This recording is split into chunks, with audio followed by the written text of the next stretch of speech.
Well, you're watching Press TV, and we're interrupting our regular programs to bring you live coverage of a second open letter posted by Iran's Supreme Leader Sayyid Ali Khamenei on his website addressing Western youth.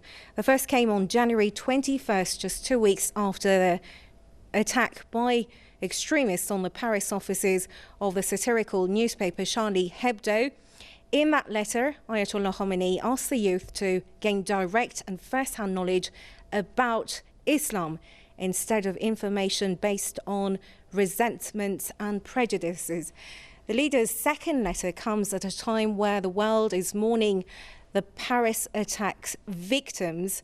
Ayatollah Khamenei himself says, quote, "The bitter events brought about by blind terrorism in France have once again moved me to speak to the young people." To get more perspective into the Supreme Leader's message, we're joined by two guests. One in Oregon, Mike Harris, he's a financial editor of Veterans Today, and Max Igan from Brisbane. He's a radio host and political commentator. Thank you, gentlemen, for joining us here on Press TV. We're going to start in Brisbane. Max, what do you think about the timing of the Supreme Leader's message to the Western youth?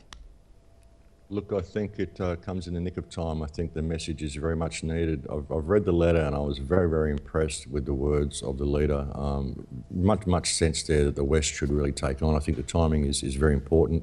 It's imperative that the youth do not get sucked into what is happening and do not get channeled down this pipeline and go into this mentality that is being foisted upon them. And it's coming from both sides. You know, East is being pitted against West, and it's a charade, it's a farce, and we need to step back and put a little bit of humanity back into the equation, I think. And I think it's a wonderful letter, and the timing is important. It's a pity it didn't come sooner, you know.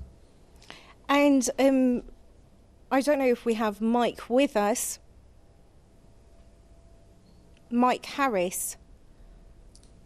Yes, okay, let's go to Mike. Thank you, Mike, for joining us here on Press TV. What do you think is the significance of the timing of the Supreme's leader to the Western youth? I think it's long overdue.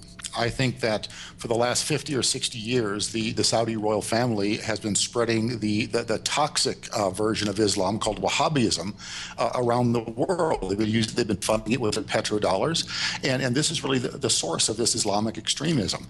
And I feel that Islam is being used as a political tool by this Wahhabist mindset in order to go in and asset strip and create havoc. If you've noticed, there has been a war against all of the secular Islamic regimes, but none of the extremist Islamic regimes, only the secular ones. And I think this is a result of this Saudi interference in the religion of Islam. Right, and now back to Max. And Max, you said that you read the letter yourself and you were impressed. And then given that it's coming from the leader of Iran, how do you think that is being portrayed, and whether it is being reflected in Western media that the whole Islamic world is actually sharing the grief of the Western world in the wake of the Paris attacks, what was not seen when Beirut was bombed by Daesh? Well, this is exactly it. I mean, there seems to be a push that Western values are more important than others, and that Western lives are more important than others. I really hope that this letter does receive some traction in the West. I hope Western media covers it. It's kind of doubtful that they will, because we do see this portrayal, this blanket portrayal of what Islam is, which is nothing like what Islam is. I've been saying for months, these terrorists raging across the Middle East are about as Islamic as Mickey Mouse. There's nothing Islamic about them at all. And this is portraying Islam in a very, very poor light. And as the previous man commented, your other guest, it's the extremist regimes that we seem to be all pally-pally and chubby-chubby with. We're not worrying about that. Some of the most oppressive, brutal regimes on the planet are the guys that we take as our allies, and the open democracies in the area are the ones that get suppressed. The ones that are creative, the ones that want to bring new light to the world, these are the ones that get suppressed. So it's very important that people do get to see this letter. I hope the Western media does get it out to them. I will certainly be sharing it with as many people as possible. These are values that the West needs to take on, and this has nothing to do with the West becoming Islamic. What the Ayatollah has said in this letter is basic common sense, and he's speaking from the heart. And if we can adopt the values that are outlined in this letter, I think we can change the world. And as the man said, it is long overdue. It would have been nice to see this earlier, but this type of thinking needs to be adopted by people. It really does. We've got to step back and look at how we are being played here. This whole Western system is out of control. It's created everything we see in the Middle East has been a result of Western foreign policy. You've got to look at who controls that foreign policy. Of course, there are always dual interests in there. But we've got to really step back and look at this and understand that this whole war on terror is a war of terror, and it's been created by our leaders, and it's time we stood up and called it out. Well, Mike, what do you think when it comes to Islam being demonized? It's been associated with terrorism and extremism, and this letter and this message coming from the leader of the Islamic Republic of Iran. What does that say? Well, it tells me that most of the Western populations have bought into the Hollywood story that Islam is terrible, Islam is fanatics, Islam is these crazy people out there who want to blow things up. I've been to Syria recently. I've met with the Grand Mufti himself. And he tells me that that these Daesh Takfiri types, that they're truly the heretics, that they should be punished according to Islam by other Muslims. And it's just unfortunate that the only news that the West gets, that the populations of the West gets, are controlled very tightly by this news cartel that's part of the foreign policy problem that the West has right now, and it's something that needs to be undone. The people in the West are only as good as the information they're given, and they're not given accurate information about what Islam is, what it means, and they're forced to perceive Islam as being a threat and being dangerous people, and that nothing could be further from the truth. Well, Max, back to you. And one of the main issues that the leader raises in his message is that the Islamic world has actually been the victim of terror and brutality for such a longer time. It's been a greater amount, it's been a longer period, and unfortunately this violence has actually been funded and supported by Western countries, which are now mourning the loss of the Paris attacks. What do you think about that? That is absolutely true. Look, what we see in the Paris attacks, this is terrible that these people are in fear of what's happened in Paris. This is what has been going on in Palestine for the last 70 years. This is what's going on in all Middle Eastern countries at the moment, all spurred on by the West. The double standards we see from the West and the reporting of what's actually going on is the problem. As Mike said, the people just don't get real information. The media, the Western media is so complicit in these crimes and these war crimes and all of these wars we see across the Middle East. These are the ones who've sold it to the world. They sell everything to the world. You look at what's going on in Palestine, and Israel is always portrayed as the victim, when what we've seen there is such terrorism and such open brutality against civilians from the Israeli government. Armed soldiers shooting women in the middle of the street, shooting children, attacking children, kidnapping children. This is the worst kind of terrorism every single day for people living in these countries, and yet we see an attack in Paris, as bad as it was that people died. We saw an attack by the same people in Beirut the day before that wasn't even reported in the West, and it's used to pull the heartstrings to go and create more terrorism. And we've got to start calling this out for what it is. The media, the Western media, is the biggest problem, I believe, that we face in this situation, because we're not going to get any accountability from our politicians unless we've got a strong, responsible media. That is the job of the media, to be a government watchdog and present the truth to the people. But we don't get that. We get a completely biased version, a whitewashed version, where up is down and black is white and everything is backwards. And again, it's got to come down to the people. People have to start seeing this, and people are all around the world are seeing this. But we've got to stand up and make our voices count, and we've got to call this out and stop the direction we're going in. We really do. And the media has to be held accountable for most of these problems. I really believe that they are hugely complicit. Well, Mike, now we know that terrorism right now in the modern world is a global issue. All countries are somehow dealing with it. But then when it comes to the West sincerity in its battle against the war, in its battle against terrorism and the war on terror, what does it tell us? The Supreme Leader actually mentioned that many of these extremist countries are allies of the West, and then when it comes to the attitude that these countries get, they're being supported, they're being financed, and there's no word about how they treat their people. Well, no, there isn't much that the fact that the Saudis still do beheadings, that women are not allowed to drive cars, but the Saudis are supplying the West with a lot of oil, so they can get away with these type of things, and it's time for us to get rid of double standard. And as Max Igan, the previous guest, said, let's go back and look at the history of terrorism. Where was the first terrorist act ever committed? It was committed at the King David Hotel in Palestine by Zionist elements who wanted to get the British crown to relinquish control of Palestine and give it to them, which they were successful in doing. And terrorism has been on the rampage and growing ever since then. It's time that people took a look at the history and see where these trends come from, see who's sponsoring them, and take direct action against those who truly are the sponsors of terrorism. And that includes these Western governments, including my own government, the United States, who is complicit in this. This war on terror is a hoax. And I'm going to go off the resume here a little bit, but if you look at no one believes that 19 Arabs with box cutters committed 9/11 anymore. That story is dead. People are examining 9/11 for what it really was. Yes, it was an act of terror, but many believe it was a false flag and an inside job. And if you reevaluate that and you invalidate the official story of 9/11, then suddenly you have a whole new lens which to look at the conflicts that are going on, have gone in Afghanistan and Iraq, and now this current conflict in Syria. It gives it a whole different perspective if you realize that 9/11 was indeed not what we were told it was. Well, you're talking about 9/11 being an inside job and being a hoax, but let's go back to Mike here. And Mike, is it? No, I'm sorry. Let's go back to Max here. And Max, talking about 9/11, we already know that there are extremist ideologies that are behind what was called as Al-Qaeda and Osama bin Laden, and now the new bogeyman in town, ISIL, the Daesh Takfiri terrorists. So there are extremist ideologies which are behind these attacks, behind these terrorist groups.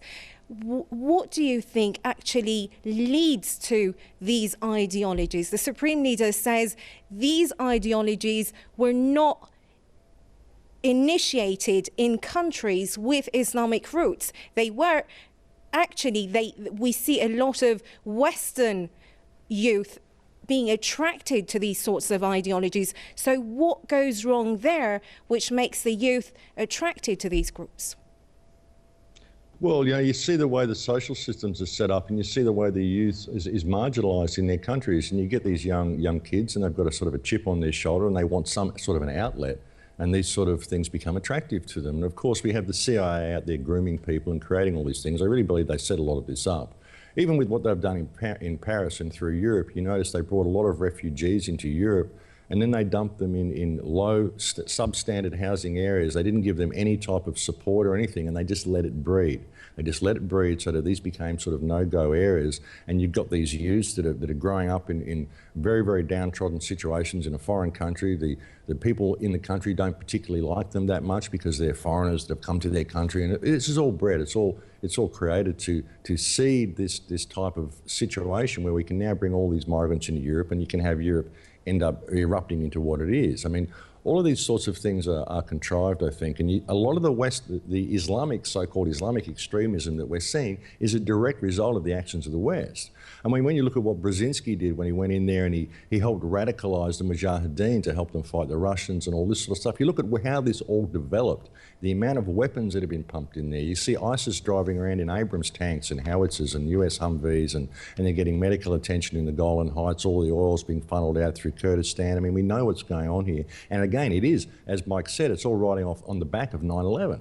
And 9/11 was a hoax. 9/11 was a false flag. I mean, there's evidence, there's enough evidence to mount a case and secure a conviction with certain elements within the US and Israeli government that appear to be complicit in 9/11. And if a case was mounted, I'm sure we could get a conviction against these people. That's how much evidence there is. And when you put that into perspective and you see how all this so-called Islamic extremism has been nurtured by the West, and then what do? We go and bomb their countries, keep bombing their countries, keep bombing their countries. What do you think this does? This creates all sorts of people that have got no other outlet but to join ISIS, who are going to pay them lots of money. which ends up being this ragtag group of mercenaries, which is all financed and funneled by the West. I mean, this whole thing is a charade, it's theatre, it's been cooked up by the West for a specific region. And I can't help looking at the land that is being destabilised in the Middle East and look at all through Syria and all through those countries, and then I look at the map of Greater Israel and I see it, well, that's where it is. And then the other front where the war is being waged is the removal of the rights of the people in order to keep us safe from this mythical ragtag group of Islamic extremists, which doesn't exist. It's all mercenaries run by the West. The whole thing's been created and concocted.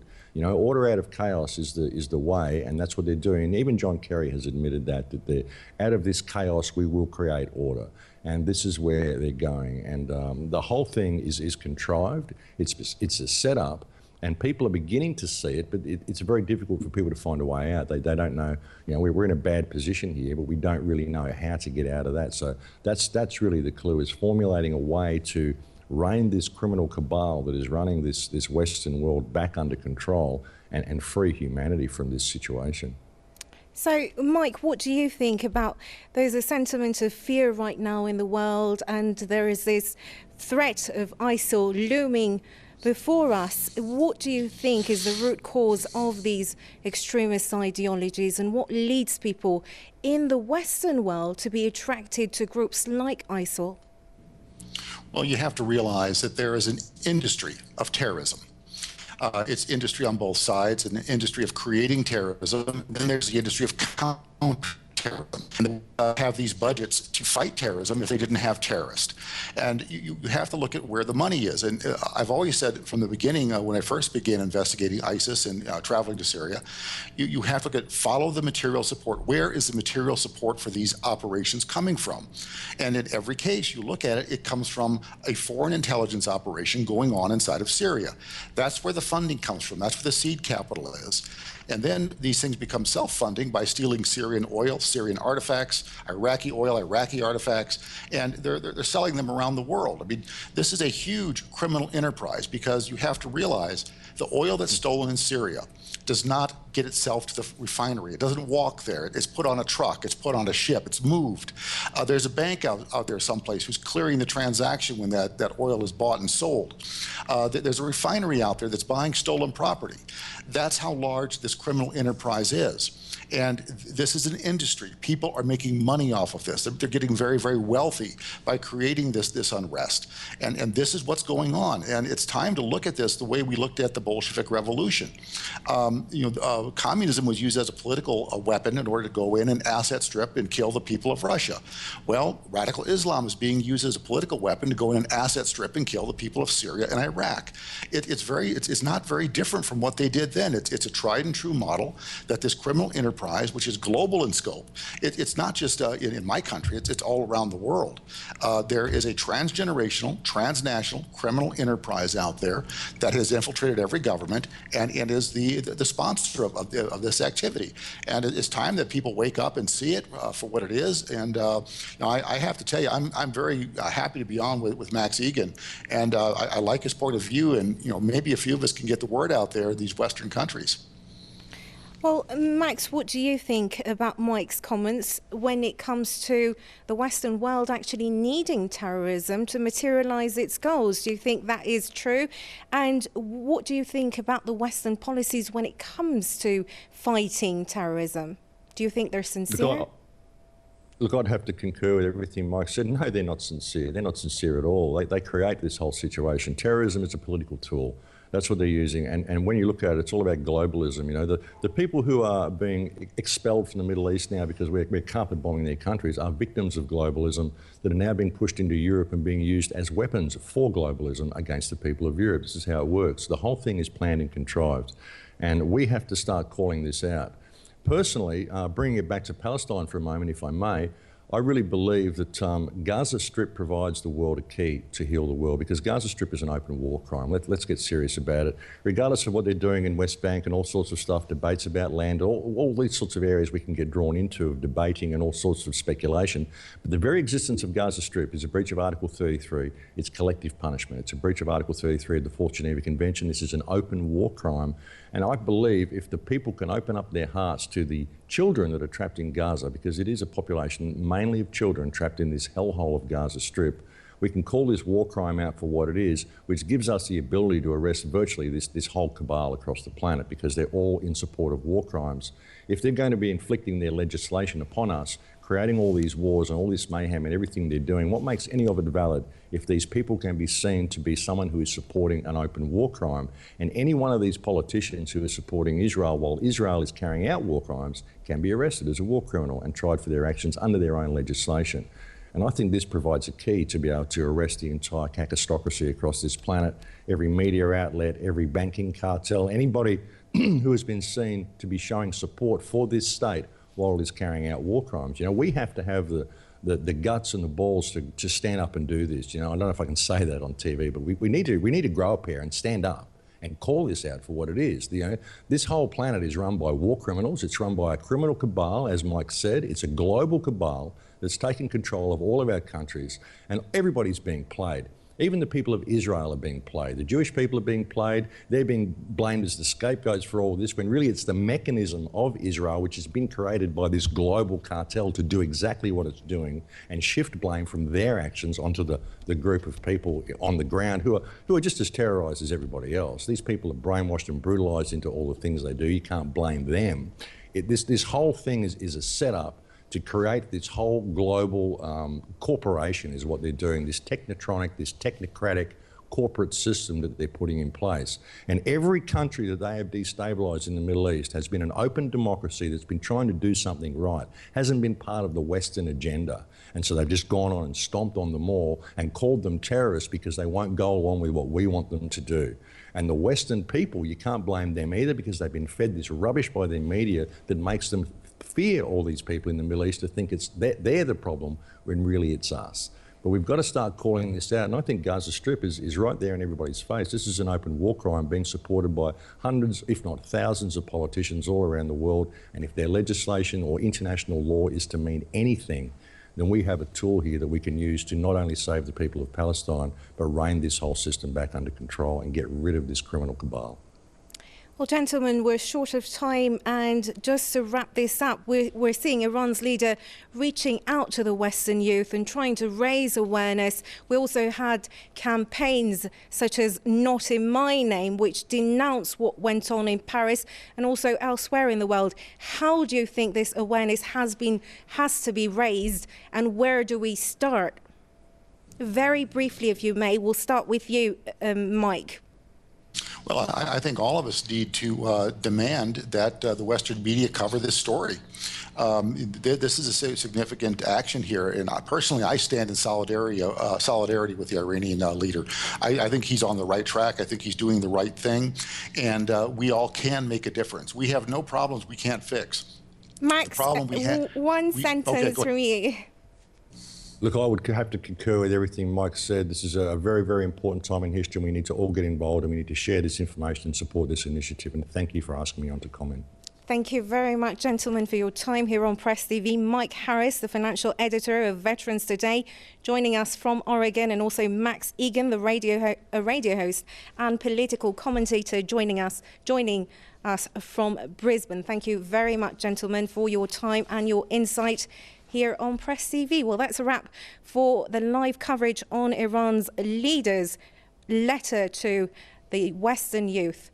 And back to our normal programmes.